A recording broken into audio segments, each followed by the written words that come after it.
Right up front. We'll stop by a store, but we're like right out front. Okay. Okay, cool.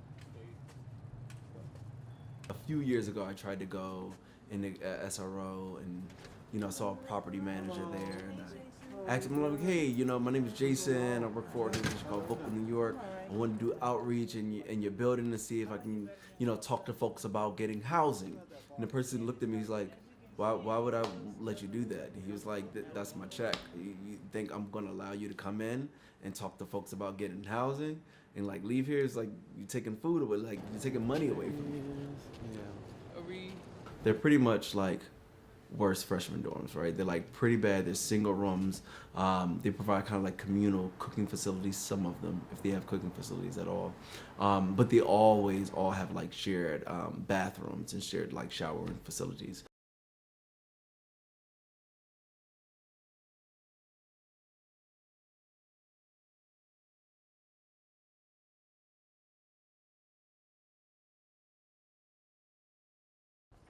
We created flyers that promoted a positive holiday dinner for homeless folks living with HIV. So we went to commercial SROs in hopes that they can help post these flyers up to get folks to come out so that we can not only feed them, but then at the same time really talk about these commercial SROs. The goal is hopefully we're going to continue to do the outreach method. The goal is to get folks who are in these commercial SROs and to get them to organize their building. And then we can talk about it. Struggles for me are personal. Not only am I a person living with HIV, I'm also someone who's formerly homeless. I'm also someone who's like lost partners or friends to the virus.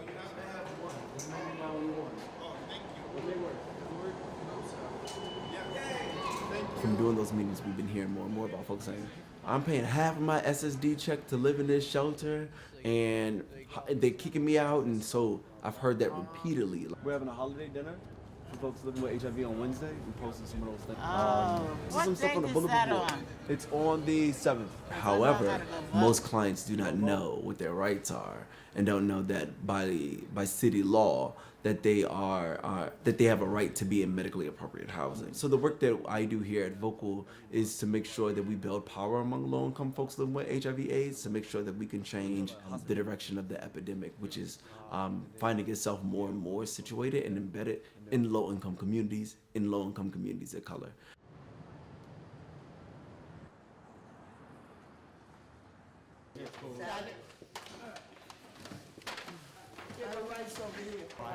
I don't know. How you doing? You came in on me, you didn't hug me or nothing. What is wrong with you? And I'm your sister from another mother. You sitting over there? Keep it going. Work it out, sister. Well, thank everyone for coming. This is our first time doing an event like this. Who's first time? This is not your first time being Vocal. A lot of new folks. Some folks familiar with Vocal. My name is Kevin. I'm not a newcomer. My name is Mark. I'm a newcomer. Okay. Alfredo. I'm part of GMHC and also Vocal. We wanted to create an event to bring folks together so we could build a community to talk about SRO issues and to get folks out of that system and into housing. Nasty, dirty. They never clean the common areas. There's been stabbings in there. There's been domestic violence in there, and nobody never did nothing. I moved in there. Two of the caseworkers didn't want to go in the room because somebody was dead in there.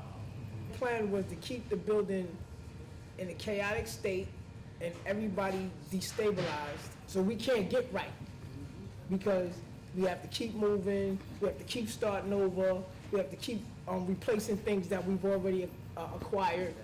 There is an incentive on the landlord side to keep homeless people homeless, and that they may be blocking resources for folks to get out, right? Because they know that they're getting money from the city, they're getting money from the folks that are living there. They have a steady stream of income. We have some SROs who are essentially warehousing folks, low-income folks living with HIV.